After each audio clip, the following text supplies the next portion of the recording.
Hey there, how are you today? My name is Adeola Kingsley James. I am air. I give people a reason to live, love, and breathe. I am light. I bring clarity and understanding. I'm unconditional love. I love because it's who I am. And I'm an example on earth that God exists. What do I do? I'm a rapid transformational therapist and a television producer. Um, and I introduced myself like this for a reason. First, that's my identity. That's my promise to you every time you meet me.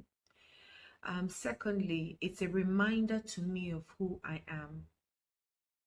And a lot of people are dancing to different things because they don't know who they are. And if you don't know who you are, you would answer to anything that you're called. So today I want to talk about forgiveness. Yeah. Now, what is forgiveness to me is letting go of a hurt or something that I have made mean a hurt, because nothing means anything except the meaning you give to it. If somebody does something to 10 people, we will all react differently. So what I make what you have done mean is what is more important. And so I might then make what you mean a betrayal, or you hurt me, or you stabbed me, or you lied to me. um Unforgiveness for me is drinking poison and expecting the other person to die. So we're not forgiving because of them, we're forgiving because of us. It's almost like somebody taking real estate, free real estate in your heart if you do not forgive them. It's not to say that you then need to be their friend again. No, not necessarily. You don't need to. Because if somebody has revealed themselves to you as a snake, what's the job of a snake? Is to bite. So would I then go back and say, oh, now snake, I want you to be my friend again? No, I won't. However, can the snake change? Possibly. Possibly the snake can change. But I'm going to give time for that snake to change whilst I'm healing. Okay? So unforgiveness, once again, is like drinking poison and expecting the other person to die. Just imagine that. You're the one drinking the poison. Unforgiveness can cause cancers. It can cause heart attacks. It can cause body pains. It can cause backache.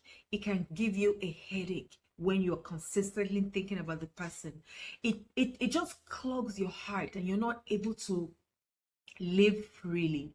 Some people even go as far as saying, I will never love again because I was hurt. Now, if you never love again, who's going to be suffering? I, on the other hand, have decided that I will love with everything that I have and everything that I am. I can't control what other people do. However, I can control what I do, and I choose love because I always want to feel that experience of love. I never want to not feel the experience of love. So regardless of whether you reciprocate it or not, I choose love. So if do people offend me? I'm sure you're thinking to yourself, maybe nobody really offends me. People do. Because I make some of the things they say or do mean certain things. But I've learned how to have confrontations, not confrontations with people. I've learned how to respect people's dignity. I've learned how to be grateful to them for the things that they do for me, and then share what I think I need support in. Now, remember, nothing means anything except the meaning you give to it. So they may do something and not see it as a big deal, but it triggers something in you. I remember my husband used to use this sentence to me a lot. A woman is meant to submit slash subject to her husband. And I realized that I used to struggle with that sentence a lot because, first of all, I couldn't pinpoint why I was struggling with it. But every time he said it, my back would be up against the wall. So I sat down one and I thought to myself, why? What really is wrong with that sentence? What am I making it mean? And I'll tell you. When I heard submit or subject, I heard servant. I made it mean servant. And I have not worked so hard to get to where I am right now, only to be called a servant. And so immediately you have lost me. It doesn't even matter who uses the sentence, you have lost me. So what did I do?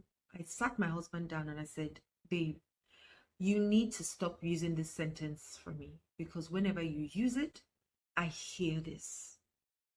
And he looked at me. I said, that's the truth. I had to connect with myself to find out why this word was really, or this sentence was really getting at me.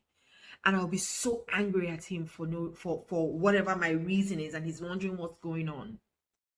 So when I told him that, he graciously accepted, and he stopped using it for me, or on me, or at me, or to me. Maybe he uses it with other people, but not to me, because I told him, you lose me once you say this thing. So once again, I could have held it against him for so long. I could have kept it within myself and be rolling and angry for nothing.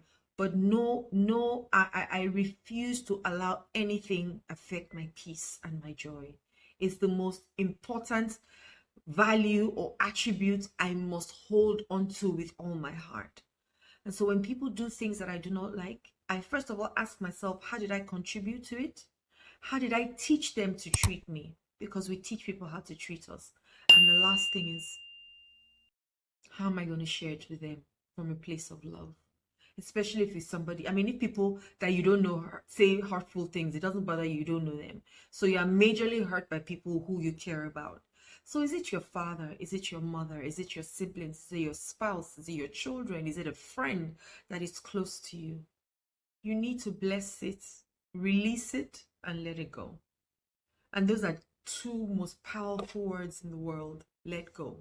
Oh my goodness. Letting go. Letting go. Wow. It's almost, I apologize. I don't know why it keeps, maybe it's going to stay better now.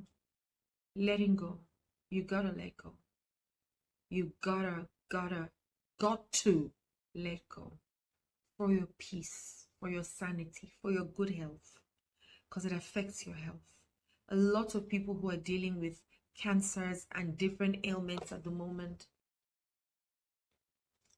a lot of people are dealing with a lot of things. A lot of our ailments come from not letting go of things that people have done to us. Letting go of resentment and anger and jealousy and envy. It's alarming. What would you choose? Would you choose pain and suffering over freedom and excitement and joy? I want to always feel free, excited, and joyful. And my heart, my space is too precious to keep things in my heart. So who do you want to forgive today? Who do you need to forgive today and let go? I'm not saying it's easy. It took me a while to forgive certain people, but I promised myself that this is who I choose to be, and I'll forgive people every time, because I'm sure people are also trying to forgive me as well.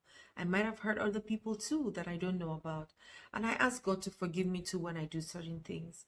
And I'm sure you have people too that you might have offended as well. So forgiving is for giving. That's what it is. It's for giving. So you want to give people love today. You want to share, things with people. It's not to say I forgive you. Once again, I'm not saying you must be their friend. So you don't go about saying, oh, it was that lady that said I should forgive and be friendly. I never said that. But forgiving is for you. They don't even have to know that you're forgiving them. They don't need to have to even apologize physically. If they do, of course, it's great, but don't wait for them to do that. You forgive them and let them go, so that you're able to walk about freely. And I don't know what other feeling there is than freedom. I always only want to be free in my heart. I always only want to be free with the things that I do and how I come across and how I love. I always want to love from a place of freedom. There's nothing like it. I feel, sometimes in my heart, I feel like a bird, that I can fly anywhere and there are no limits or boundaries to where I can go to. And that's how I feel with love as well.